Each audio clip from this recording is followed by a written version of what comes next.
내란죄는 국토를 참전하거나 국헌을 문란할 목적으로 폭동을 일으키는 범죄다. 예를 들어 갑이 무장한 사람들을 모았다. 갑은 단순히 정부 정책에 반대하는 것이 아니라 국가기관을 폭력으로 장악하고 헌법상 권력구조를 무너뜨리려 했다. 갑 일당은 무기를 들고 관공서를 점거하고 주요 국가기관의 기능을 마비시키려 했다. 이 경우 단순한 집회나 시위가 아니다. 국가의 기본질서 자체를 폭력으로 뒤흔드는 행위다. 이때 내란죄가 문제된다. 내란죄는 국가의 존립과 헌법질서를 보호하는 범죄다. 일반 범죄처럼 개인의 생명이나 재산만 보호하는 것이 아니다. 국가의 기본 조직, 헌법기관, 통치질서가 보호 대상이다. 내란죄의 핵심은 세 가지다. 첫째, 국토 참전 또는 국헌문란 목적이 있어야 한다. 둘째, 폭동이 있어야 한다. 셋째, 단순 의견 표명이나 정치적 주장에 그치면 안 되고 현실적인 폭력적 움직임이 있어야 한다. 정리하면 내란죄는 단순한 반정부 주장이나 과격한 말이 아니다. 헌법 질서를 무너뜨릴 목적으로 집단적 폭력을 일으키는 범죄다. 국토 참전은 대한민국 영토의 전부 또는 일부를 불법적으로 떼어내거나 지배해서 배제하려는 것을 말한다. 예를 들어 갑이 무장 세력을 조직했다. 갑은 특정 지역을 대한민국의 통치에서 벗어나게 하고 자신들이 독립적으로 지배하겠다고 선언했다. 그리고 관공서를 점거하고 경찰행정기관의 출입을 막았다. 이 경우 단순한 지역 갈등이나 정치적 구호가 아니다. 국가 영토의 일부를 대한민국의 지배에서 분리하려는 행위다. 이때 국토 참전 목적이 문제될 수 있다. 국토 참전은 말 그대로 국토를 자른다는 의미다. 대한민국의 영토적 완전성을 침해하는 것이다. 반드시 외국에 넘기려는 경우만 의미하는 것은 아니다. 국가의 통치권이 미치는 영역에서 일부 지역을 떼어내려는 목적이면 문제될 수 있다. 다만 단순히 이 지역은 독립해야 한다라는 주장만으로 곧바로 내란죄가 되는 것은 아니다. 표현이나 주장에 그치는 경우와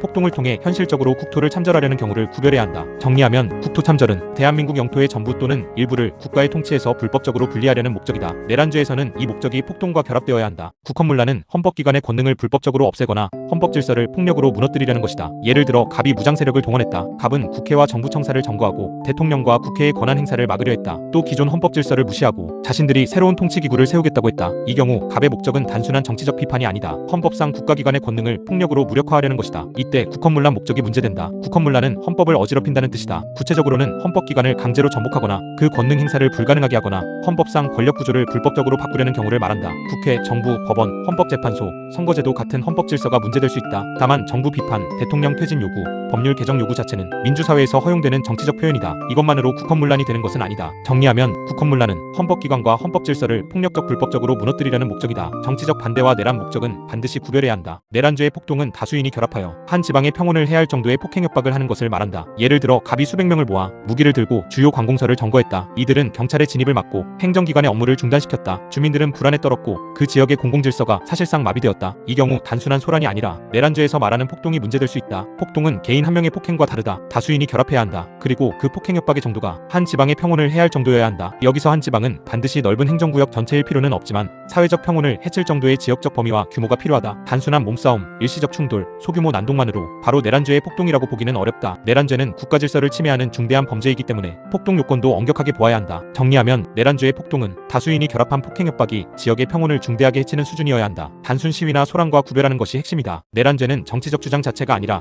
헌법 질서를 폭력으로 무너뜨리려는 집단적 폭동을 처벌한다. 예를 들어 갑이 집회에서 말했다. 정부 정책에 반대한다. 대통령은 퇴진해야 한다. 이 말이 과격하게 들릴 수는 있다. 하지만 이것만으로 내란죄가 되는 것은 아니다. 민주사회에서는 정부 비판, 정권 퇴진 요구, 헌법 개정 주장도 표현의 자유와 정치적 자유의 영역에 들어갈 수 있다. 반대로 갑이 무장 세력을 조직하고 국가기관을 점거하고 헌법기관의 권능을 폭력으로 정지시키려 했다면 다르다. 이 경우는 정치적 표현을 넘어 국헌문란 목적의 폭동이 문제될 수 있다. 내란죄를 너무 넓게 보면 위험하다. 정치적 반대와 비판을 형사처벌하는 수단이 될 수 있기 때문이다. 그래서 내란죄는 목적과 행위가 모두 엄격하게 인정되어야 한다. 단순한 주장, 구호, 선동적 표현만으로 부족하고 현실적인 폭동과 결합되어야 한다. 정리하면 내란죄와 정치적 표현은 구별해야 한다. 말과 주장이 그치면 표현의 자유 문제, 폭력으로 헌법 질서를 무너뜨리려 하면 내란죄 문제가 된다. 내란 예비 음모는 내란을 실행하기 전 단계에서 준비하거나 모의하는 행위다. 예를 들어 갑, 을, 병이 모였다. 이들은 헌법기관을 폭력으로 장악하기로 계획했다. 무기 확보 방법, 관공서 점거 순서, 연락망까지 구체적으로 논의했다. 아직 실제 폭동은 일어나지 않았다. 하지만 내란을 위한 준비와 모의가 상당히 구체적으로 이루어졌다. 이 경우 내란 예비 음모가 문제될 수 있다. 예비는 범죄 실행을 위해 준비하는 행위다. 예를 들어 무기를 구하거나 조직을 만들거나 실행 장소를 조사하는 경우가 있다. 음모는 둘 이상이 범죄 실행을 합의하는 것이다. 단순한 막연한 대화나 감정적 발언은 부족하다. 구체적인 내란 실행의 합의가 있어야 한다. 내란죄는 국가 질서를 직접 침해하는 중대한 범죄이므로 실행 전 단계인 예비 음모도 처벌된다. 하지만 그만큼 요건도 신중하게 보아야 한다. 정리하면 내란 예비 음모는 국헌문란이나 국토 참전 목적의 폭동을 실행하기 위한 구체적 준비 또는 합의가 있어야 한다. 막연한 불만이나 과격한 말만으로는 부족하다. 외환죄는 외국과 결탁하거나 적국을 이롭게 하여 국가의 대외적 안전을 해치는 범죄다. 예를 들어 갑이 전쟁 중 적국에 군사기밀을 넘겼다. 그 정보 때문에 적국은 대한민국 군의 작전 방향을 알게 되었다. 이 경우 갑의 행위는 단순한 비밀 누설이 아니다. 국가의 대외적 안전을 직접적으로 위협한다. 이때 외환죄가 문제될 수 있다. 외환죄는 국가의 외부적 안전을 보호한다. 내란죄가 국가 내부의 헌법 질서를 침해하는 범죄라면 외환죄는 외국 또는 적국과 관련하여 국가의 존립과 안전을 위태롭게 하는 범죄다. 대표적으로 외환유치, 여적, 간첩, 이적행위 등이 문제될 수 있다. 외환죄는 매우 중대한 범죄이므로 단순히 외국과 접촉했다는 이유만으로 성립하지 않는다. 외국의 군사적 정치적 이익을 위해 대한민국의 안전을 해치는 행위인지가 중요하다. 정리하면 외환죄는 국가 외부의 적대 세력과 관련하여 대한민국의 안전을 위협하는 범죄다. 내란죄가 내부 질서 침해라면 외환죄는 대외적 안전 침해라고 이해하면 된다. 여적죄는 적국과 합세하여 대한민국에 항적하는 범죄다. 예를 들어 갑이 전쟁 중 적국 군대에 가담했다. 갑은 적국 군대의 작전에 참여하고 대한민국 군에 대한 공격을 도왔다. 이 경우 갑은 단순히 적국을 좋아한다고 말한 것이 아니다. 적국과 실제로 힘을 합쳐 대한민국에 대항한 것이다. 이때 여적죄가 문제될 수 있다. 여적죄에서 중요한 것은 적국과의 합세다. 적국의 군대나 무력행위에 가담하여 대한민국에 항적하는 경우가 대표적이다. 항적이란 대한민국의 군사적 국가적 안전에 대항하는 행위를 말한다. 단순히 적국의 주장을 옹호하거나 정치적으로 동조하는 표현만으로는 부족하다. 실제 적국의 작전이나 적대 행위에 가담하는 정도가 필요하다. 여적죄는 외환죄 중에서도 매우 중대한 범죄다. 국가의 존립과 안전을 직접 위협하기 때문이다. 정리하면 여적죄는 적국과 실제로 합세하여 대한민국에 대항하는 행위다. 핵심은 단순 의견이 아니라 적국의 적대 행위에 실질적으로 가담했는지다. 간첩죄는 적국을 위해 국가기밀을 탐지 수집하거나 누설하는 범죄다. 예를 들어 갑이 군사시설 근처에서 군부대 배치, 이동 경로, 작전 계획을 몰래 조사했다. 갑은 이 정보를 적국 정보기관에 넘기려 했다. 이 경우 갑은 단순히 호기심으로 정보를 모은 것이 아니다. 적국을 위해 대한민국의 군사상 기밀을 탐지 수집한 것이다. 이때 간첩죄가 문제될 수 있다. 간첩죄의 핵심은 국가기밀이다. 군사기밀, 작전 계획, 방위시설 정보, 병력 배치 등 국가의 안전과 관련된 중요한 정보가 문제된다. 그리고 그 정보가 적국에 알려질 경우 대한민국의 안전에 위험이 발생할 수 있어야 한다. 간첩죄는 단순히 외국과 연락했다는 이유만으로 성립하지 않는다. 적국을 위해 국가기밀을 탐지 수집하거나 이미 취득한 기밀을 누설하는 행위가 있어야 한다. 또 고의도 중요하다. 행위자가 그 정보가 국가기밀이라는 점, 그리고 적국을 위해 이용될 수 있다는 점을 인식해야 한다. 정리하면 간첩죄는 적국을 위해 국가기밀을 알아내거나 넘기는 범죄다. 사례에서는 정보의 성격, 적국 관련성, 탐지 수집 누설 행위를 순서대로 보면 된다. 이적 행위는 적국을 이롭게 하여 대한민국의 군사상 이익을 해치는 행위다. 예를 들어 갑이 전쟁 중 적국에 대한민국 군의 이동 경로와 보급 상황을 알려주었다. 그 정보로 적국은 대한민국 군의 약점을 파악했다. 이 경우 갑이 직접 적국 군대에 입대한 것은 아니다. 하지만 적국의 군사상 이익을 도와 대한민국의 안전을 해쳤다. 이때 이적 행위가 문제될 수 있다. 이적 행위는 적을 이롭게 하는 행위다. 여적죄처럼 적국과 합세해 직접 항적하는 경우보다 넓게 문제될 수 있다. 예를 들어 군사기밀 제공, 군수물자 지원, 작전 방해, 적국 선전활동 협조 등이 사안에 따라 문제될 수 있다. 다만 적국에 유리한 결과가 생겼다고 해서 모두 이적 행위가 되는 것은 아니다. 행위의 내용이 객관적으로 적국의 군사상 이익에 도움이 되고 대한민국의 안전에 위험을 발생시켜야 한다. 또 행위자에게 그런 인식과 의사가 있어야 한다. 정리하면 이적 행위는 적국에 실질적 이익을 주고 대한민국의 대외적 안전을 해치는 행위다. 단순 의견 표명과 국가 안전 침해 행위를 구별해야 한다. 외환죄는 국가 안전을 침해하는 행위를 처벌하는 것이지 단순한 의견 표명을 처벌하는 것이 아니다. 예를 들어 갑이 외국의 정치 체제를 칭찬하는 글을 썼다. 그 글이 불편하거나 논란이 될 수는 있다. 하지만 그 자체만으로 외환죄가 성립한다고 단정할 수는 없다. 표현의 자유는 민주사회에서 중요하게 보호된다. 반대로 갑이 적국 정보기관과 연락하며 군사기밀을 넘겼다면 이야기가 달라진다. 이 경우는 단순 표현이 아니라 대한민국의 대외적 안전을 침해하는 행위다. 외환죄는 매우 중대한 범죄이므로 표현과 행위를 구별하는 것이 중요하다. 단순한 찬양, 비판, 정치적 의견, 역사적 평가가 바로 외환죄가 되는 것은 아니다. 국가기밀 탐지 수집, 적국에 대한 군사적 협조, 전시 적국 지원처럼 국가 안전에 직접 위험을 주는 행위가 있어야 한다. 정리하면 외환죄는 표현 그 자체가 아니라 적국을 이롭게 하여 국가 안전을 침해하는 구체적 행위를 처벌한다. 사례에서는 말과 행동, 의견 표명과 실질적 협조를 구별해야 한다. 뇌물죄는 공무원의 직무 공정성과 직무에 대한 사회적 신뢰를 해치는 범죄다. 예를 들어 갑은 구청 공무원이다. 을은 영업 허가를 빨리 받고 싶었다. 을은 갑에게 말했다. 허가를 빨리 처리해 주시면 300만 원을 드리겠습니다. 갑은 그 돈을 받고 허가 업무를 처리했다. 이 경우 갑에게는 수뢰죄가, 을에게는 증례죄가 문제될 수 있다. 뇌물죄는 단순히 돈을 받았다는 범죄가 아니다. 공무원의 직무가 돈이나 이익에 의해 왜곡되는 것을 막기 위한 범죄다. 공무원은 공정하게 직무를 수행해야 한다. 그런데 직무와 관련하여 돈이나 이익을 받으면 국민은 공무원의 직무 처리를 믿기 어렵게 된다. 그래서 뇌물죄의 보호법익은 공무원의 직무 집행의 공정성과 그에 대한 사회 일반의 신뢰라고 설명된다. 뇌물죄에서는 세 가지가 중요하다. 첫째, 공무원 또는 중재인 등 주체가 맞는지. 둘째, 직무 관련성이 있는지. 셋째, 돈이나 이익이 뇌물인지. 정리하면 뇌물죄는 공무원이 직무와 관련해 부당한 이익을 주고받아 직무 공정성을 해치는 범죄다. 뇌물은 공무원의 직무와 관련하여 제공되는 부당한 이익이다. 예를 들어 갑은 세무공무원이다. 을은 세무조사를 받고 있었다. 을은 갑에게 고가의 시계를 주면서 말했다. 조사 좀 잘 봐주십시오. 이 경우 시계는 단순한 선물이 아니다. 세무조사라는 직무와 관련하여 공무원에게 제공된 이익이다. 따라서 뇌물이 문제될 수 있다. 뇌물은 돈만 의미하지 않는다. 현금, 상품권, 고가의 선물, 향응, 여행경비, 채무면제, 취업기회, 부동산 이익처럼 재산상 이익이 모두 문제될 수 있다. 경우에 따라 성접대나 각종 편의 제공도 직무 관련성이 있다면 뇌물로 평가될 수 있다. 중요한 것은 이익의 명목이 아니다. 선물, 감사표시, 후원, 접대라고 불렀더라도 실질적으로 직무와 관련해 제공된 부당한 이익이면 뇌물이다. 다만 사회상규상 허용될 정도의 의례적 선물인지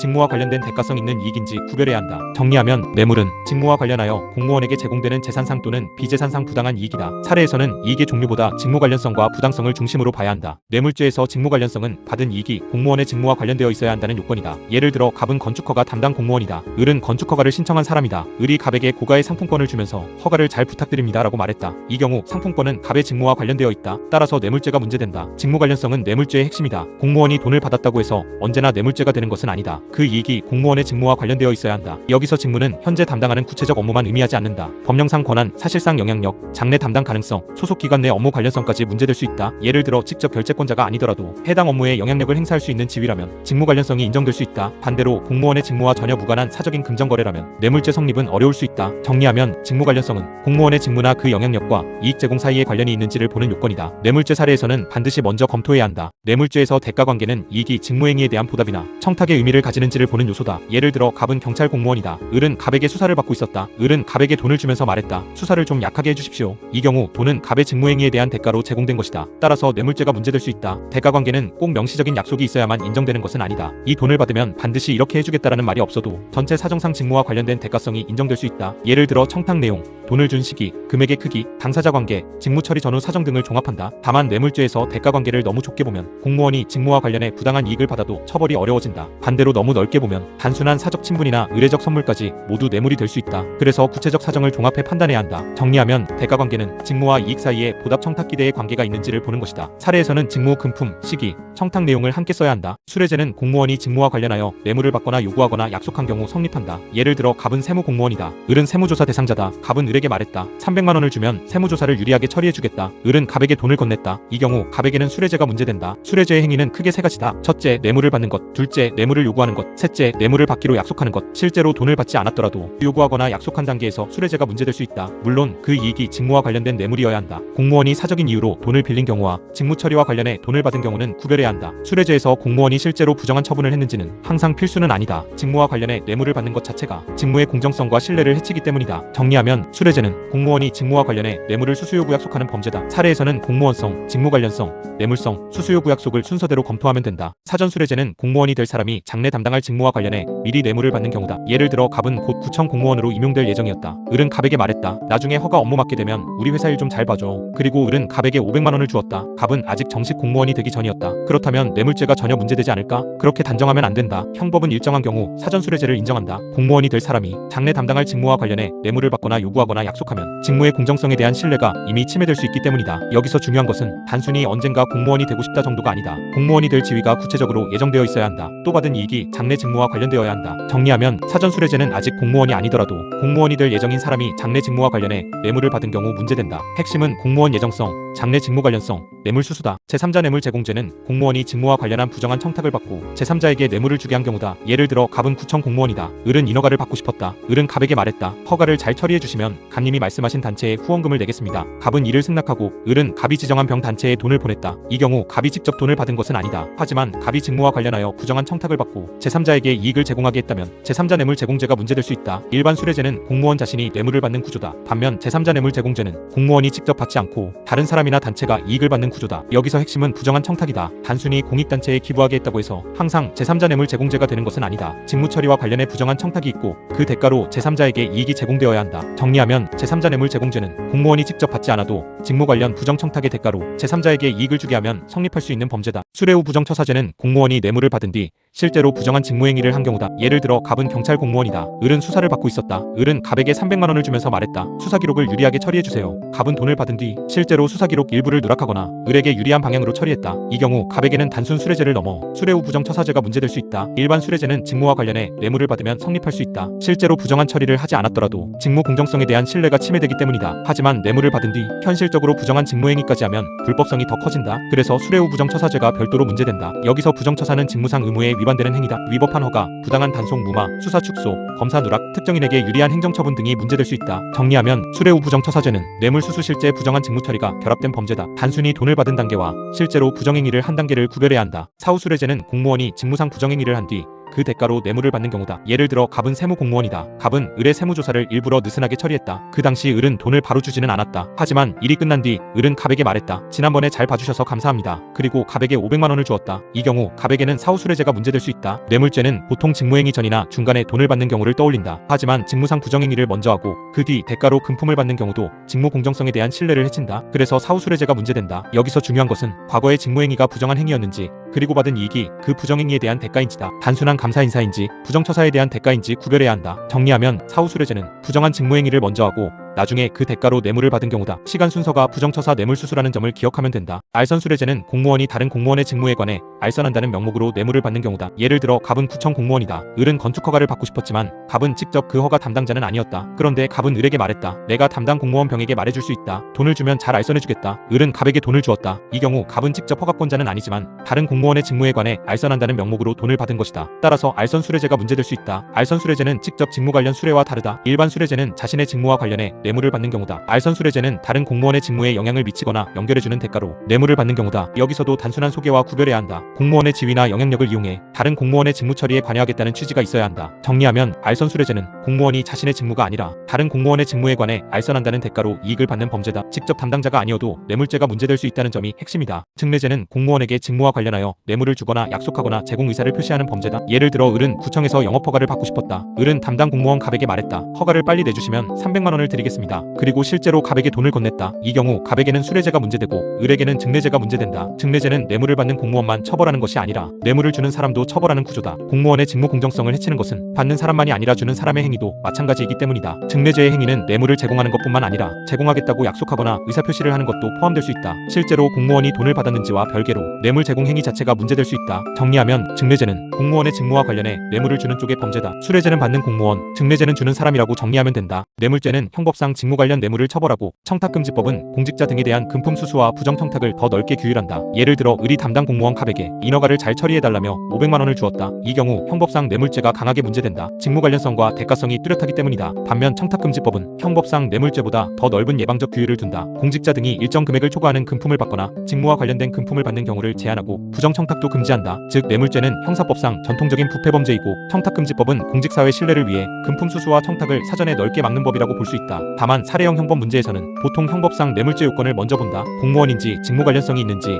뇌물성이 있는지 수수 요구 약속이 있었는지를 검토한다. 정리하면 뇌물죄와 청탁금지법은 목적이 비슷하지만 구조가 다르다. 뇌물죄는 직무 관련 대가성 있는 뇌물 중심, 청탁금지법은 공직자 금품 수수와 부정 청탁의 예방적 규율로 이해하면 된다. 뇌물죄는 공무원의 직무 공정성을 보호하고 배임수재죄는 사인의 사무처리 신뢰를 보호한다. 예를 들어 갑은 구청 공무원이다. 을이 갑에게 돈을 주면서 허가를 잘 처리해달라고 부탁했다. 이 경우 갑은 공무원이고 그 돈은 공무원의 직무와 관련되어 있다. 따라서 뇌물죄가 문제된다. 반대로 갑이 민간회사 구매 담당자라고 하자 을 업체가 갑에게 돈을 주면서 우리 회사 제품을 납품업체로 선정해달라고 부탁했다. 이 경우 갑은 공무원이 아니다. 하지만 타인의 사물을 처리하는 사람으로서 부정한 청탁을 받고 이익을 받은 것이다. 따라서 배임수재죄가 문제될 수 있다. 두 범죄는 모두 부정한 이익 수수와 관련된다. 하지만 보호하는 신뢰가 다르다. 뇌물죄는 공무원의 직무 공정성과 공직에 대한 국민 신뢰를 보호한다. 배임수재죄는 회사나 단체 내부에서 타인의 사물을 처리하는 사람의 신인관계를 보호한다. 정리하면 구별 기준은 주체다. 공무원이 직무와 관련해 받으면 뇌물죄, 민간 사무처리자가 부정한 청탁을 받고 받으면 배임수재죄. 내란죄는 국가의 헌법 질서를 폭력으로 무너뜨리려는 목적과 폭동이 결합되어야 한다. 예를 들어 갑이 여러 사람을 모아 국가기관을 점거하고 헌법상 권력기관의 기능을 정지시키려 했다. 갑일당은 단순히 정부를 비판한 것이 아니라 무기를 들고 관공서를 장악하려 했다. 이 경우 내란죄가 문제될 수 있다. 내란죄에서 학설상 중요한 것은 국헌문란 목적과 폭동을 얼마나 엄격하게 볼 것인지다. 내란죄는 국가 질서를 보호하는 중대한 범죄다. 하지만 너무 넓게 해석하면 정치적 표현이나 반정부적 의견까지 처벌할 위험이 있다. 그래서 국헌문란 목적은 단순한 정치적 불만이 아니라 헌법기관의 권능을 폭력적으로 배제하거나 헌법 질서를 불법적으로 전복하려는 목적이어야 한다. 폭동도 단순한 소란이나 충돌이 아니다. 다수인이 결합하여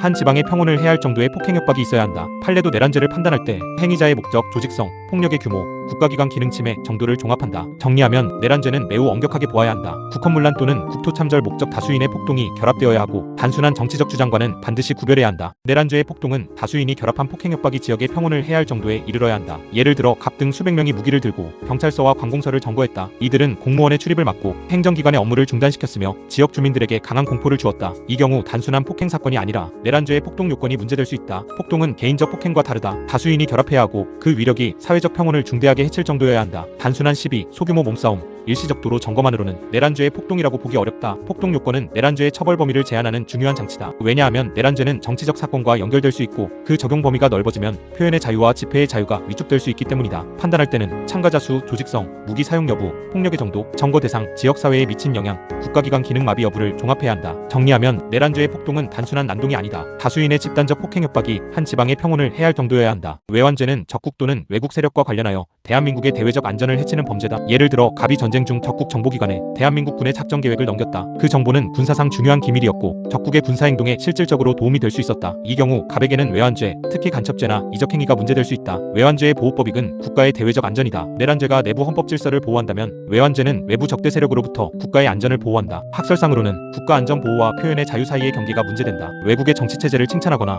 정부의 외교 정책을 비판하는 것만으로는 외환죄가 되어서는 안 된다. 외환죄가 되려면 적국을 이롭게 하거나 대한민국의 군사상 외교상 안전을 해치는 구체적 행위가 있어야 한다. 판례도 외환 관련 범죄에서 정보의 기밀성, 적국 관련성, 국가 안전에 미치는 위험, 행위자의 인식과 목적을 중요하게 본다. 정리하면 외환죄는 단순한 친외국 발언이 아니다. 적국 또는 외국 세력과 연결된 구체적 국가 안전 침해 행위가 있어야 한다. 간첩죄는 적국을 위해 국가 기밀을 탐지 수집하거나 누설한 경우 성립한다. 예를 들어 갑이 군사기지 주변을 몰래 촬영했다. 갑은 병력 배치, 작전 차량 이동, 통신시설 위치를 기록했다. 그리고 이 자료를 적국 정보기관에 넘기려 했다. 이 경우 갑에게 간첩죄가 문제될 수 있다. 간첩죄에서 핵심은 국가기밀이다. 국가기밀은 단순히 공개되지 않은 정보라는 뜻만은 아니다. 그 정보가 적국에 알려질 경우 대한민국의 안전에 위험을 줄 수 있는 성질을 가져야 한다. 군사시설, 작전계획, 병력 배치, 무기체계, 방위산업정보 등이 대표적이다. 또 적국을 위한 행위여야 한다. 단순한 취재, 연구, 호기심과 구별해야 한다. 행위자가 그 정보가 국가 안전에 관련된 기밀이라는 점을 알고 적국에 이용될 수 있다는 점을 인식했는지가 중요하다. 정리하면 간첩죄는 세 가지를 보면 된다. 국가기밀인가, 탐지 수집 누설행위가 있었는가, 적국을 위한 인식과 관련성이 있는가. 뇌물죄는 공무원의 직무 공정성과 그에 대한 사회 일반의 신뢰를 보호한다. 예를 들어 갑은 건축허가 담당 공무원이다. 을은 건축허가를 빨리 받고 싶었다. 을은 갑에게 고가의 상품권을 주며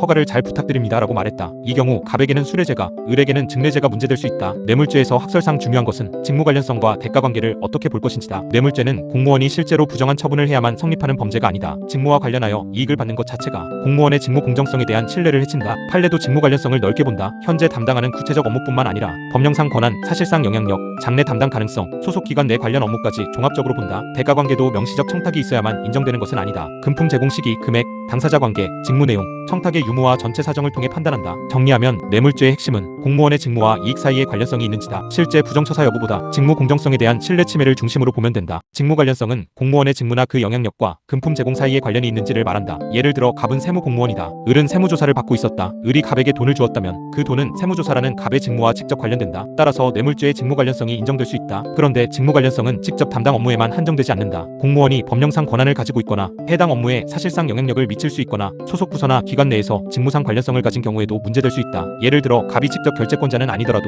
담당자에게 영향력을 행사할 수 있는 위치에 있다면 직무 관련성이 인정될 수 있다. 반대로 공무원의 직무와 전혀 무관한 사적 거래라면 뇌물죄 성립은 어려울 수 있다. 예를 들어 친구 사이의 순수한 개인 채무 변제라면 직무 관련성이 문제된다. 판례는 직무 관련성을 판단할 때 공무원의 지위, 담당 업무, 금품 제공자의 이해관계, 제공 시기, 청탁 내용, 영향력 행사 가능성을 종합한다. 정리하면 직무 관련성은 단순히 공무원이 돈을 받았다가 아니다. 그 돈이 공무원의 직무나 직무상 영향력과 연결되어 있는지가 핵심이다. 뇌물죄의 대가성은 금품이 직무행위에 대한 보답이나 기대의 의미를 가지는지를 본다. 예를 들어 을이 담당 공무원 갑에게 돈을 주면서 말했다. 이번 허가건 잘 부탁드립니다. 이 돈은 단순한 선물이라고 보기 어렵다. 허가 업무라는 직무와 관련하여 유리한 처리를 기대하고 준 이익이다. 따라서 대가성이 인정될 수 있다. 대가성은 반드시 명시적인 약속이 있어야만 인정되는 것은 아니다. 돈을 받으면 반드시 이렇게 처리하겠다라는 말이 없어도 전체 사정상 직무에 대한 대가로 보이면 충분할 수 있다. 판례는 대가성을 판단할 때 금품 제공의 시기, 액수, 청탁 내용, 당사자 관계, 공무원의 담당 직무, 실제 직무 처리 전후 사정을 종합한다. 다만 모든 선물이나 식사가 뇌물이 되는 것은 아니다. 사회상규상 허용되는 의례적 범위인지 직무와 관련한 부당한 이익인지 구별해야 한다. 특히 직무 관련 사건이 진행 중이거나 금품 제공자가 공무원의 처분에 직접 이해관계를 가진 경우에는 대가성이 강하게 문제된다. 정리하면 뇌물죄의 대가성은 직무 처리에 대한 보답 청탁 기대의 의미가 있는지를 보는 것이다. 명시적 청탁이 없어도 전체 사정으로 인정될 수 있다. 제3자 뇌물 제공죄는 공무원이 직접 돈을 받지 않아도 부정한 청탁을 받고 제3자에게 이익을 주게 하면 성립할 수 있다. 예를 들어 갑은 인허가 담당 공무원이다. 을은 허가를 받고 싶었다. 을은 갑에게 말했다. 허가를 잘 처리해 주시면 갑님이 지정한 병단체에 후원금을 내겠습니다. 갑은 이를 받아들였다. 그리고 을은 병단체에 돈을 보냈다. 이 경우 갑이 직접 돈을 받은 것은 아니다. 하지만 갑이 직무와 관련한 부정한 청탁을 받고 제3자에게 이익을 제공하게 했다면 제3자 뇌물 제공죄가 문제될 수 있다. 이 죄에서 핵심은 부정한 청탁이다. 일반 수뢰죄와 달리 제3자 뇌물 제공죄는 부정한 청탁이 명시적 요건으로 중요하다. 단순히 공익적 기부를 권유한 것인지 직무 처리와 결부된 부정한 대가인지 구별해야 한다. 판례는 청탁의 내용, 직무 관련성, 제3자의 관계, 제공된 이익의 성격, 공무원의 관여 정도를 종합한다. 정리하면 제3자 뇌물 제공죄는 공무원이 부정한 청탁을 받고 직접 받지 않고 제3자에게 이익을 주게 하는 구조다. 직접 수뢰가 아니라고 끝내면 안 된다. 수뢰 후 부정처사죄는 뇌물을 받은 공무원이 실제로 직무상 부정한 행위까지 한 경우다. 예를 들어 갑은 경찰 공무원이다. 을은 수사를 받고 있었다. 을은 갑에게 돈을 주면서 말했다. 수사 기록을 유리하게 처리해주세요. 갑은 돈을 받은 뒤 실제로 일부 증거를 누락하거나 을에게 유리하게 사건을 처리했다. 이 경우 갑에게는 단순 수뢰죄를 넘어 수뢰 후 부정처사죄가 문제될 수 있다. 일반 수뢰죄는 공무원이 직무와 관련해 뇌물을 받으면 성립할 수 있다. 실제로 부정한 처분을 하지 않았더라도 직무 공정성에 대한 신뢰가 침해되기 때문이다. 하지만 뇌물을 받은 뒤 실제 부정한 직무행위까지 하면 불법성이 더 커진다. 판례상 부정처사는 공무원이 직무상 의무에 위반하여 위법하거나 부당하게 직무를 처리하는 것을 말한다. 예를 들어 단속 무마, 허위 보고, 수사 축소, 검사 누락, 위법한 허가나 처분이 문제될 수 있다. 정리하면 수뢰 후 부정처사죄는 구조가 분명하다. 뇌물 수수 그 후 실제 부정한 직무 처리, 단순히 돈을 받은 단계인지 돈을 받고 실제로 부정처사까지 했는지를 나누어 써야 한다. 알선 수뢰죄는 공무원이 다른 공무원의 직무에 관해 알선한다는 명목으로 이익을 받은 경우다. 예를 들어 갑은 구청 공무원이다. 을은 건축 허가를 받고 싶었다. 그런데 갑은 직접 허가 담당자는 아니었다. 하지만 갑은 을에게 말했다. 내가 담당 공무원 병을 잘 아니까 말해줄 수 있다. 돈을 주면 도와주겠다. 을은 갑에게 돈을 주었다. 이 경우 갑에게는 알선 수뢰죄가 문제될 수 있다. 알선 수뢰죄는 일반 수뢰죄와 다르다. 일반 수뢰죄는 공무원이 자신의 직무와 관련하여 뇌물을 받는 경우다. 알선 수뢰죄는 다른 공무원의 직무에 관하여 알선한다는 대가로 이익을 받는 경우다. 여기서 알선은 단순 소개가 아니다. 공무원의 지위나 영향력을 이용하여 다른 공무원의 직무 처리에 영향을 미치겠다는 의미가 있어야 한다. 판례도 알선 수뢰에서 공무원의 지위, 알선 대상 직무, 청탁 내용, 금품 수수의 명목, 실제 영향력 행사 가능성을 종합한다. 정리하면 알선 수뢰죄는 직접 담당 업무가 아니더라도 다른 공무원의 직무에 영향력을 행사해주겠다는 대가로 이익을 받으면 문제되는 범죄다. 뇌물죄는 직무 관련 대가성 있는 이익을 중심으로 보고, 청탁금지법은 공직자 금품 수수와 부정청탁을 더 넓게 규율한다. 예를 들어 을이 담당 공무원 갑에게 허가를 빨리 처리해달라며 500만 원을 주었다. 이 경우 갑의 직무와 금품 사이의 관련성이 뚜렷하다. 따라서 형법상 뇌물죄가 문제될 수 있다. 반면 어떤 공직자가 직무 관련자로부터 명확한 청탁 없이도 일정 금액을 초과하는 금품을 받았다면 청탁금지법 위반이 문제될 수 있다. 뇌물죄와 청탁금지법은 모두 공직사회 신뢰를 보호한다. 하지만 형법상 뇌물죄는 공무원의 직무 관련성, 대가성, 뇌물성을 중심으로 판단한다. 청탁금지법은 부정청탁과 금품 수수를 예방적으로 규율하는 성격이 강하다. 그래서 뇌물죄가 성립하지 않더라도 청탁금지법 위반이 문제될 수 있고, 반대로 뇌물죄 요건을 충족하면 형법상 뇌물죄를 우선 검토해야 한다. 사례형 형법 답안에서는 청탁금지법보다 형법상 뇌물죄 구조를 먼저 잡는 것이 보통이다. 정리하면 뇌물죄와 청탁금지법은 이렇게 구별하면 된다. 뇌물죄는 직무 관련 대가성 있는 뇌물, 청탁금지법은 공직자 금품 수수와 부정청탁의 예방적 규율, 뇌물죄와 배임수재죄는 받는 사람이 공무원인지 민간 사무처리자인지로 먼저 구별한다. 예를 들어 갑은 구청 공무원이다. 을은 갑에게 돈을 주면서 허가를 잘 처리해달라고 부탁했다. 이 경우 갑은 공무원이고 허가 업무는 갑의 직무와 관련된다. 따라서 갑에게는 뇌물죄가 문제된다. 반대로 갑이 민간회사 구매 담당자라고 해보자. 을 업체가 갑에게 돈을 주면서 우리 회사 제품을 납품업체로 선정해달라고 부탁했다. 갑은 공무원이 아니다. 하지만 회사의 사무를 처리하는 사람이 부정한 청탁을 받고 이익을 받은 것이다. 이 경우 배임수재죄가 문제될 수 있다. 두 범죄는 모두 부정한 이익 수수와 관련된다. 하지만 보호법이기 다르다. 뇌물죄는 공무원의 직무 공정성과 공직에 대한 국민의 신뢰를 보호한다. 배임수재죄는 타인의 사무를 처리하는 민간인의 신인관계를 보호한다. 정리하면 구별 기준은 간단하다. 공무원이 직무와 관련해 받으면 뇌물죄, 민간 사무처리자가 부정한 청탁을 받고 받으면 배임수재죄. 사례에서는 먼저 주체를 확인하면 방향이 잡힌다. 내란죄와 외환죄 사례형은 국가 내부 질서 침해인지 대외적 안전 침해인지부터 나누어야 한다. 예를 들어 갑이 무장 세력을 조직해 국회와 정부 청사를 점거하려 했다. 갑의 목적은 헌법기관의 권능을 폭력으로 정지시키는 것이었다. 이 경우에는 내란죄를 검토한다. 내란죄 답안에서는 국토참절 또는 국헌문란 목적이 있었는지, 다수인의 폭동이 있었는지, 정치적 표현을 넘어 실제 폭력적 실행이 있었는지를 본다. 반대로 갑이 적국 정보기관에 대한민국 군사기밀을 넘겼다고 하자 이 경우에는 외환죄를 검토한다. 외환죄 답안에서는